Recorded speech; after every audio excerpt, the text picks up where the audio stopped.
Welcome friends to another r/MaliciousCompliance video. If you want to do something nice for your fellow man, all you gotta do is hit those like and subscribe buttons down below. That said, our first story of the day is by the Media Bear. Way back when, in an online chat for a gambling company. So many years ago, I ran a chat team for an online gambling company in the UK. A pretty large one too. We had a complete knob of a manager who told us one day that he'd give half our PM staff the week off, but he'd arranged cover from an agency. It's not a hard job, as long as you can chat crap for 8 hours like a DJ on the radio, you're okay. So 2 agency staff turn up for me to interview. Instantly there's an issue. So I tell the 2 lads they can leave, then fire an email to my manager, CCing his manager and the agency, just saying what the role was and that these 2 people weren't acceptable and why. Within 30 seconds, I get a response from my manager with the agency CC'd in, but his manager removed, stating something like, "I don't care if you think they're suitable, we need the cover and we'll accept them for X to X plus 4 dates. I didn't argue the case, but had a good laugh about it with the other team leaders. Roll on the date in question, my manager's manager is in from London, as our manager is also on annual leave. And in walks the 2 Polish, non-English speaking agency staff to sit in a chat room speaking to people who, quite frankly, struggled with their own native language of English, never Polish. They were sent away, but we had to pay as we said we'd take them. This started the 12-month hate campaign from my manager, which ultimately ended up with the CEO firing him. It picked up briefly when we had a new manager, who was promoted after 3 months and replaced with another 2 managers like the first one. My days were numbered, but it was worth it. If you were the one in charge of interviewing these people, and they sat down and you found out they could hardly speak the language that they need to use heavily in that job, but your manager's adamant like, no, I don't care what you're saying, we're gonna hire those people, would you allow them to fall on their face and hire those people? Or would you fight to explain, these people don't even speak English? Let me know what you would do in the comments down below. Our next story is by Smokey Frank. You wanted to bowl in that lane? Disclaimer, I do not condone racism and could have handled this differently. This goes back into the mid to late 1990s. I was one of 2 guys managing a 48-lane bowling alley, and there were a few leagues bowling near the center of the place, and open bowling available on both sides. The right side was pretty full, so the only lanes available were to the left of the leagues. At the left happened to be a small league with nearly everyone being black. A racist man I hadn't seen before, or since, wanted a lane to bowl a few games. And as I was taking his fee for shoe rental, he announced that he wanted on lane 1. RM had a thick southern accent, and he wasn't shy saying he didn't want to bowl next to any... I don't remember the exact words used and I wouldn't repeat them here anyway. In hindsight, I should have refunded him the shoes and not taken his business. My partner was quick to tell me that, but I said that what was done was done.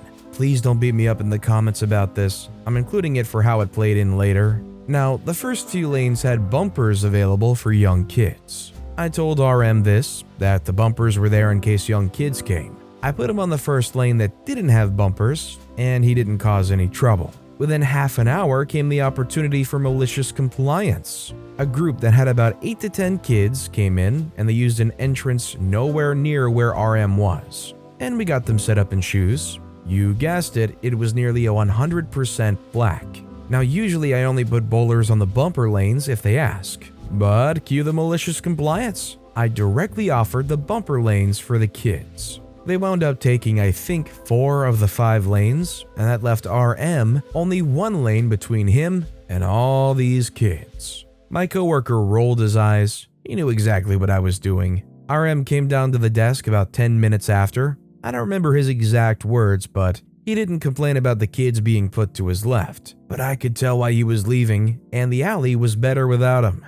I made sure he paid full price, even for the game he didn't finish, and I cut the group a break on their fees without volunteering RM's words. Quite frankly, I don't feel bad for a guy like that at all. Imagine being so stuck in your ways that you can't even afford to bowl next to those people. You don't even have to acknowledge them, you don't have to talk to them, you just enjoy your bowling in your lane, literally stay in your lane, and that's not good enough for them. Just being that close is that bad? I'm almost disappointed OP didn't somehow charge them double. This next story is by Azul Plains. You'll regret honking at me. Driving my truck to work this morning, I start to turn at a 4-way intersection, 2 lanes in each direction of traffic with a grass divider between, stoplights in every direction. Halfway into the turn, I see an ambulance about 500 feet ahead. To my horror, it moves to join its police brethren lined along the right-hand side. The ambulance slowly turns perpendicular across my street, blocking both lanes and the ability to turn off the road. Uh-oh. The street I'm about to turn into is now effectively a dead end. I pause mid-turn for a moment, considering alternatives. Should I try to straighten back into the straight direction? Pull up to wait at the divider to join traffic running in the opposite direction? If I turn in, I'm only going to block other emergency response vehicles on their way to the scene and be later for work. Then it happens. The sedan behind me honks, immediately laying on the horn, gesticulating wildly for me to go. Well then, since you insist in such an unnecessarily rude way, we'll go. You could have waited for me to move out of the way so you too would see the flashing lights and dead end. Perhaps with more room to react, you might have avoided the inevitable delay. But now that I'm turning in front of you, your view is now blocked with my truck, just long enough for you to fully commit to the turn. Darn, isn't that a shame? I hope you didn't have anywhere you were trying to get to quickly. Though based on how you managed to cut in front of me within 200 feet, even with the obvious ambulance in front of us, you really must have been in a rush. 30 minutes later, the police blocked the intersection behind us so that the street full of cars could reverse and pull out. Watching him speed away in my rear view mirror was a treat. Shame the police were too busy unblocking the intersection to pull him over for speeding. This is definitely one of those moments where you're sitting in your car and you're like, oh god, I gotta make a decision here. And you just got that jerk behind you like slamming on the horn. You can tell they're yelling their voice box out of their throat. They don't give you any time to think while you're going like, oh my god, okay dude. It's just covered up by that sound of the horn blaring. It's definitely one of those few rare moments where you're like, you seriously consider wanting to end somebody? Our next story is by Crummy Nubs. Cheapskate argues over a $2.75 iced tea they didn't like on the bill, so I happily switched it out for the $3 soda they ordered instead. Some people are particular about their iced teas. Ours has a tropical flavor, which this woman didn't care for. Can I just get a diet soda instead? Not a problem. Trying to hunt down a manager to void out an iced tea for a soda isn't worth the effort, especially for a negligible 25-cent difference between beverages, so I just let it ride. When the check arrived, the party spent a good deal of time poring over how to split the bill. My manager had swung by to run their cards, and they apparently gave him the same lecture about how we should just have regular black iced tea and said I forgot to take it off the bill. When he voided it off and checked with me, I told him, oh, that's right, and they switched it to a soda and rang it in. He just shrugged his shoulders like his time had been wasted. I figured the table were either cheapskates or dumb, so I happily dropped off the new bill and said, so we took off the iced tea and corrected it with our Diet Coke. The guy took another 10 minutes staring at the bill and probably felt like the biggest ignoramus.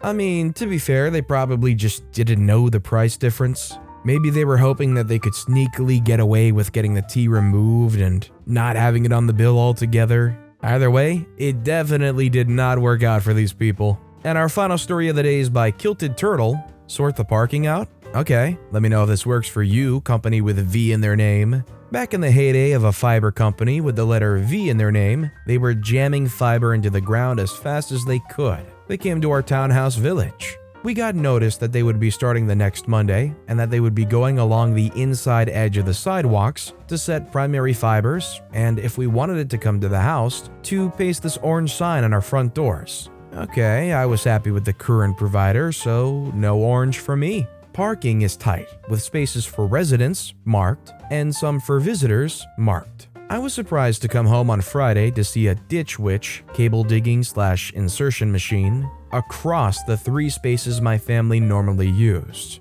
I said to the workmen that they were in my spaces and they were across them. Why not move to the visitor next spot over and rather than being across them, just put the machine in the spot like it was a car? That way it would take 1 spot, not 3. Digger guy goes, I already said it there, I have other work. You can sort out the parking, and drove off. Okay, fine. So I parked my car as close as I can get to the machine using the visitor spot. When the next car arrives, we place it as close to the machine in the space on the other side. Next car goes across the 3 spaces parallel to the machine. This blocks it in on 3 sides. Can't get out the 4th since there's concrete bumpers, plus lack of wiggle room. Others make alternate plans to get to work.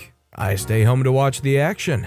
Digger guy shows up, sees that he's blocked in, and is very sad. Stomps around the digger, around the cars, around the digger, another pass around the cars. They go to the first townhouse, no answer. Second, third, fourth, all at work. Gets to me. Those your cars? I say, yep, parked in my spot. They say, you need to move them. I say, nope, busy with other work, and I close the door. Bang, bang, bang. You can't block me in, you can't park there. I can park there, and look at them. I already did. You said for me to sort my parking out on Friday, and I did. They say, I'm going to call the police. I say, go for it, and I close the door. An hour passed, knock at the door. I'm the site engineer for a company with V in their name. Are those cars yours? I say, yep. They say, you need to move them. I say, no. When your work drone dropped the machine off, I suggested rather than take up 3 spaces, they take up 1. They said I should sort my own parking out. I did, and I have other work to do. Closed the door, more knocking that I ignored. By now, there's a crowd of work people milling around. Another hour passes, new knocking. I'm the senior project engineer for a company with V in their name. Are those cars yours? I say, yep. They say, you need to move them. I say, no, when your work drone dropped the machine off. I suggested rather than take up 3 spaces, they take up 1. They said I should sort my own parking out. I did, and I have other work to do. They say, we'll call the police. I say, you do that, and close the door. While finishing lunch, knock at the door. This is the police. Open up and ask how I can help. Get told by Officer Obi to move my car or they would be towed. I pointed to the private property sign and said, this is a private parking lot, you don't have jurisdiction. In fact, when we complained about issues, your chief has said you don't have jurisdiction. So you can't call the tow, you need to deal with the homeowners association. Some splutter by Officer Obi, but acknowledged they don't have jurisdiction to call a tow and left. Late afternoon knock at the door. Hey OP, this is a member of the HOA. I open up, we go out, I explain the situation. Sorry, no 8x10 collar glossies with circles and paragraphs on the back to them. HOA yells at people from the company that has V in their name. Company people look sad. HOA member asks, how can we solve this? I go, well, illegal parking's a $100 fine. They're across 3 spaces, so that would be a $300 fine. They pay that, we can call it a day. Winking at the HOA member. They say that works. I fine you $300 per day, company with V in their name. Senior engineer with a company with a V in their name goes, okay, we'll pay it. Move the cars. I go, they look like they'll pull a runner on you. I'd get payment first. They say, good idea. You can pay me the fine since I'm the HOA. They say, I can't get you a check today. They say, when you get the check, you can start. Otherwise, there's a bank down the street. Cash will work. Senior engineer slinks away. HOA member and I chat outside while worker drones mill around. Senior engineer returns, hands cash to the HOA member and goes, okay, now move your cars. I comply, putting cars in other slots. When I come back from moving the last car, I see the digger parked in the visitor spot correctly like a car. What's with that HOA member? Well, they decided they had wasted the entire day and would start again tomorrow. They came and did the wires the next 3 days. Each day, the digger was returned to its spot. Oddly, I never saw the guy that wanted me to sort my own parking out again. It definitely helps when you know your rights very, very well. OP was going into this thing knowing darn well there's like 5 different contingencies they can use to like totally make sure everything they're doing is okay and they can't get back at OP at all. This was impressive work. But with that being said, that's all the time we have for today. So of all these stories I've read today, which is your favorite and why? Let me know in the comments down below. And if you haven't yet, if you could like and subscribe, that would mean a lot to me. Whatever you do, whether it's liking, subscribing, turning notifications on, all of it helps grow this channel and I appreciate the heck out of it. So until next time, I'll see you all tomorrow with some more stories.